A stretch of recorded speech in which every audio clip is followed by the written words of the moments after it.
Good morning, good afternoon, and good evening. We welcome you to the first QPS webinar. My name is Robert Wronski. I'm responsible for BD and marketing at QPS Austria.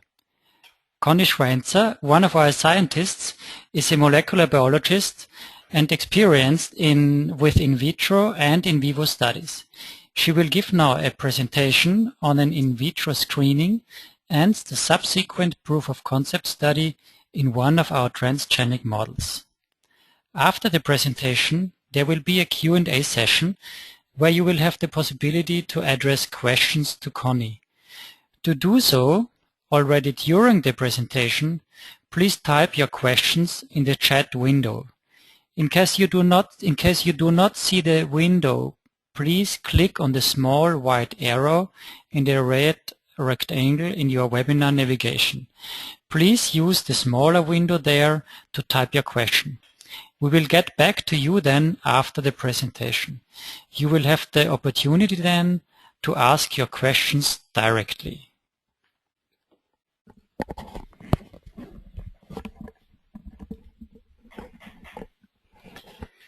Thank you, Robert, for this nice introduction, and a warm welcome to everyone. My name is Conny, and I'm pleased to guide you through our first webinar entitled Early CNS Drug Development from In Vitro Screenings to In Vivo Proof of Concept.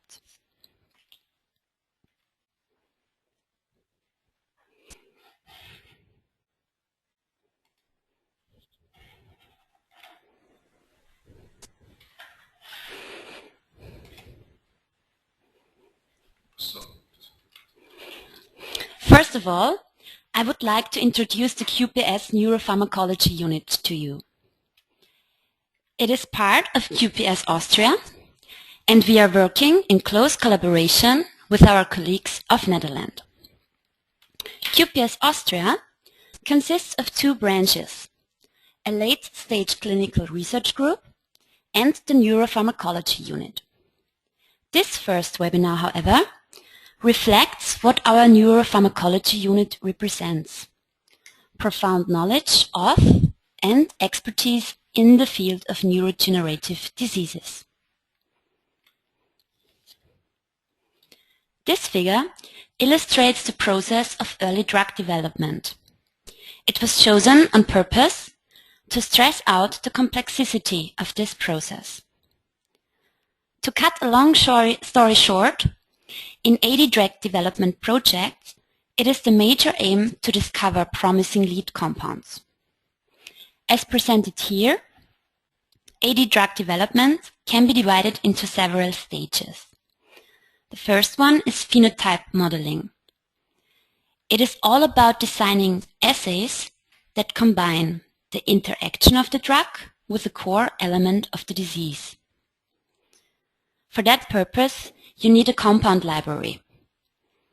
Since out of thousands, typically only one turns out to be a lead compound. Within the screening process, useful information is obtained and allows to draw conclusions about the drug target. Finally, the in vivo model itself represents the translational step that brings us closer to our aim to find a lead compound. If once a lead compound is found, clinical trials would be the next step. As mentioned before, QPS is also able to conduct clinical stage phase studies 1 to 4. Thus, we would be able to accompany you from the very beginning to the very end of your drug development project. This slide represents a simplified version of the previous one. In general, you need 3, let me call it ingredients, to perform the in vitro screening to in vivo proof of concept study. The first one you need is an agent that causes something.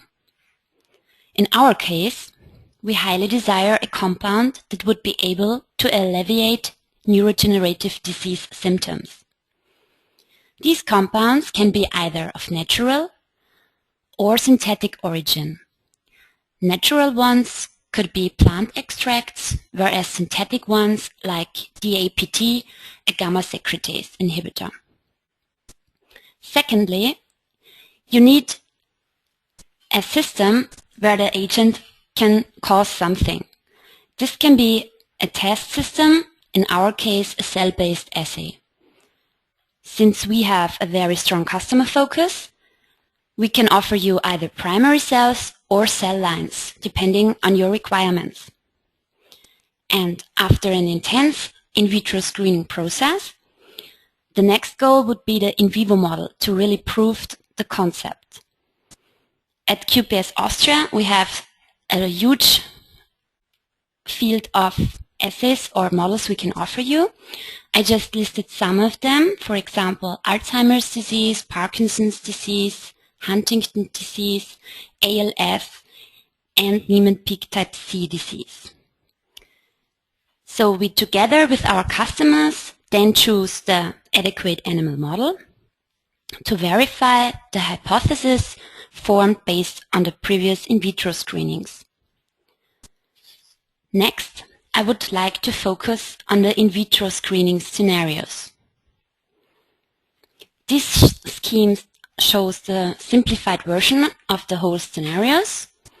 So we start with a relatively large number of compounds within the first screening process, going down until very few of them, which then should go into the in vivo proof of concept studies. So preliminary, a really vast number of compounds are screened to evaluate beneficial or toxic effects on customized cellular systems. I will come to that later on in detail. Promising candidates of the first screen are then re-evaluated within second dose-dependent studies. And finally, indication-specific assays could reveal further hints towards the target of the compound. As promised, within the next slides, I will show some examples to further demonstrate the relevant steps. This slide demonstrates the first screening scenario. I again simplified it, since I mentioned that normally thousands of compounds are screened. Here I only displayed 29. In this previous scenario, we used primary hippocampal red neurons that were grown in the presence of pre-aggregated A-beta and the test compounds at the same time for a period of 6 days. After that, cell viability assays were performed, and what we can see here on this graph are the results obtained.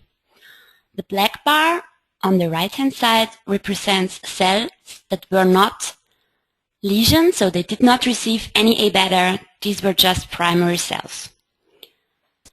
The graph on the left-hand side next to it represent the lesion control, so these cells did only receive A-beta pre-aggregated, and the other gray bars from numbered with number 1 to 29 represents the cells that received A-beta together with the compound. And the field between the two dotted lines represents the so-called therapeutic window, which allows a discrimination between compounds that seems to be promising and able to increase cell viability, as for example this compound, number 18, in contrast to that compound which do not have any beneficial effects, as for example 21. So the next experiments should confirm these first screening results, and are shown on the next slides.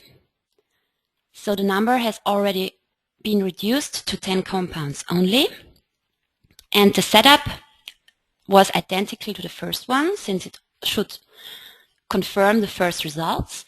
But however, here we used two different doses of the compounds. We have a low dose and a high dose.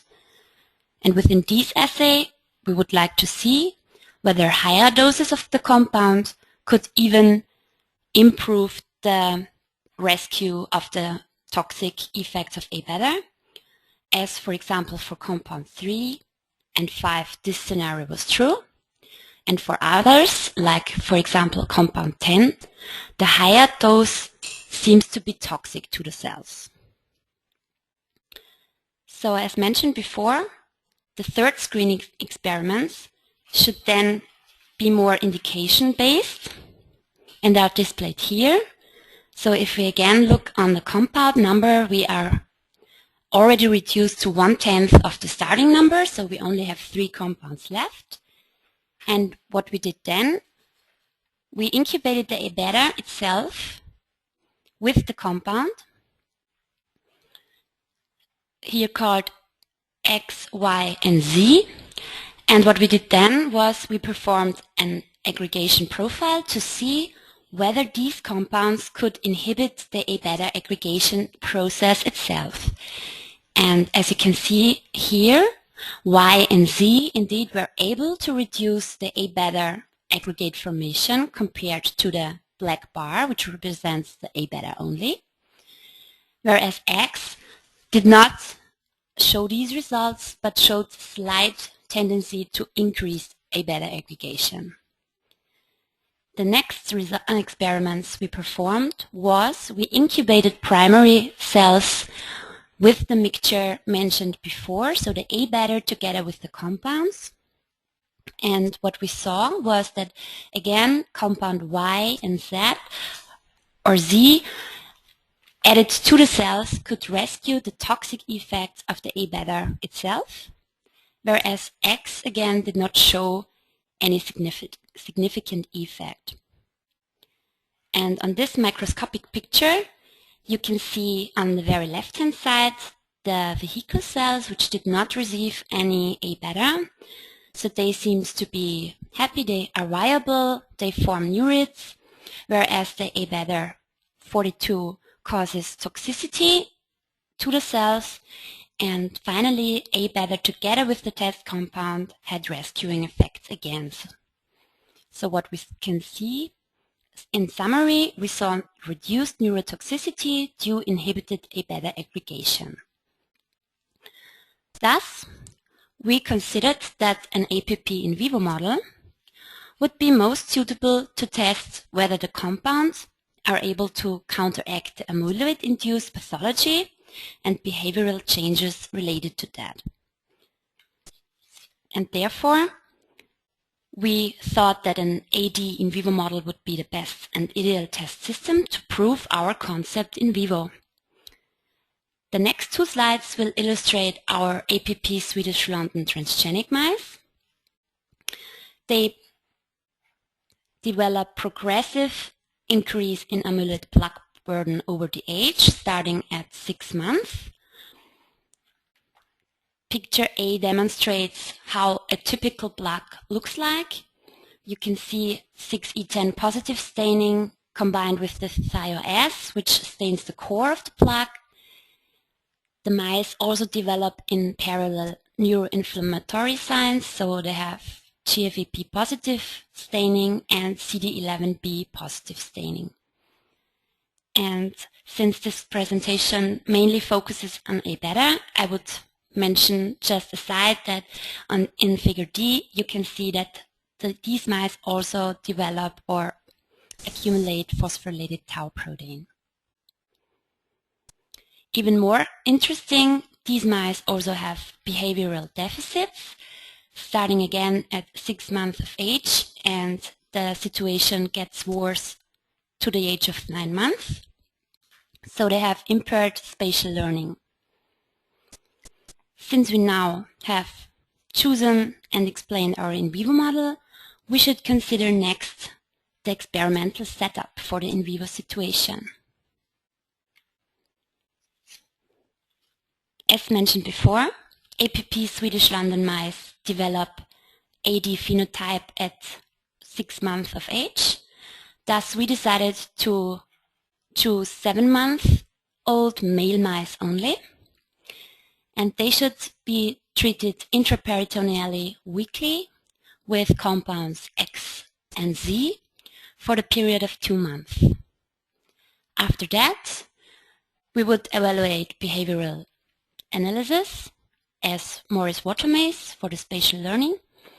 And after the end of the in vivo phase, histological and biochemical data should support or should reveal whether the compound has any beneficial effects or not. However, before performing efficacy studies, you always should consider about a PK study first to clarify important issues. Mainly, you should check whether your compound concentration in the plasma is high enough or whether the compound is able to enter the brain, since it should be a CNS drug. And if you're lucky, you can get such nice results as presented here, that the compound concentration in plasma negatively correlates with the A-beta levels in plasma. That should mean the more compounds you have, the less A-beta you can find in these animals. Here I already present the results we obtained.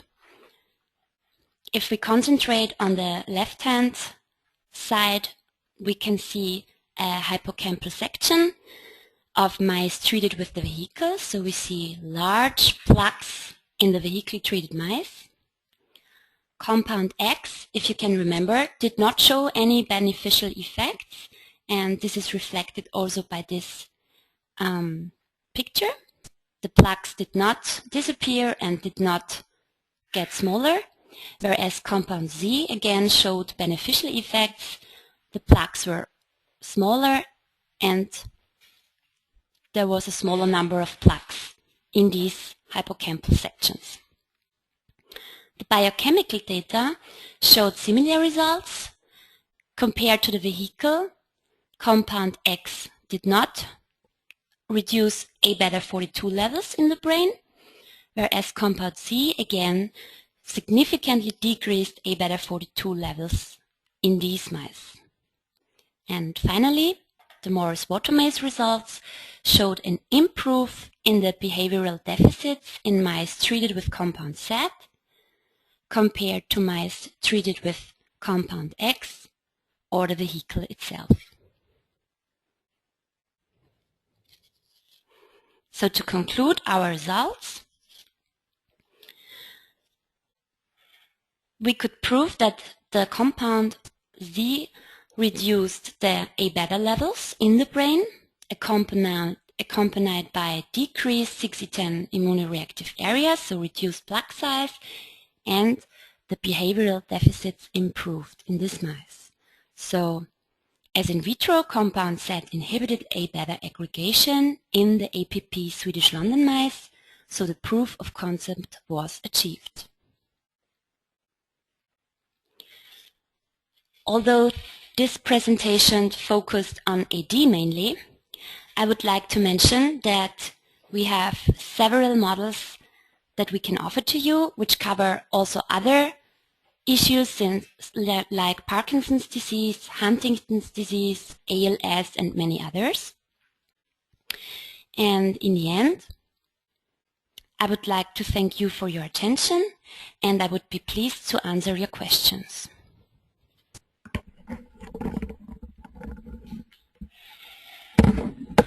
Thank you, Connie, for giving the presentation.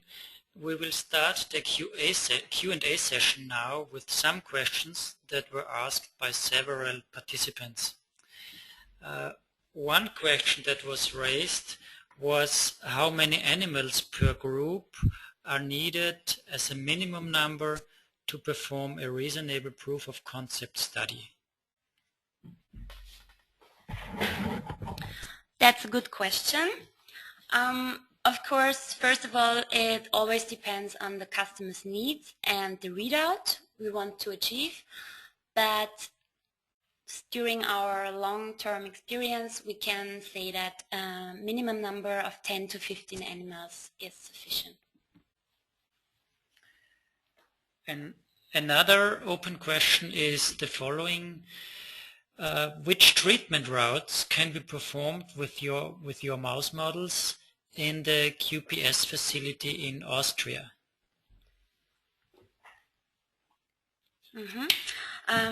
That's also not easy to answer. Of course, it again depends on the customer's needs. but we are able to perform generally all application routes, so we can do oral gavage, we can do intraperitoneal application, we can do intrathecal application, intranasal, chronic infusion. It really depends again on the customer needs and on the bioavailability of the drug, of course.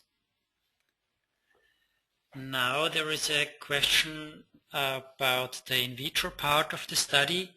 How did you measure cell viability in the cell culture model that was used?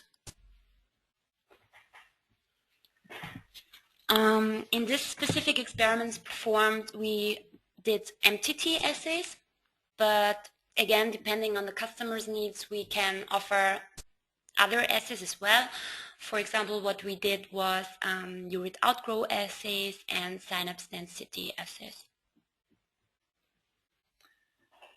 You showed that in the APP model used, phosphorylated tau protein was seen also. Does QPS offer also specific models for tau pathology? The answer is yes. You can also see it on the screen presented here. We have a mouse overexpressing the longest isoform of tau. We call it TMHT. And it carries the tau protein, or the tau gene carries two mutations, two missense mutations, and these mice display motor deficits. No motor deficits, but cognitive deficits. In the study described, you used male animals only. Why was that done in that way? We've seen that in some animal models we have sex-specific difference of the expression levels. This was also true for the APP Swedish London mice. So we have chosen male animals only to reduce this variety caused by the sex of the mice. Thank you. Before ending the webinar, I would like to point out that we will be happy if you fill out the short survey that will appear after the session, and the other option to fill it out is to do it in the email that will be sent to you shortly after this session. Filling out the survey will take between 3 to 5 minutes only. Thank you for that. We herewith thank you for attending, close the webinar, and wish you a successful rest of the day. Goodbye.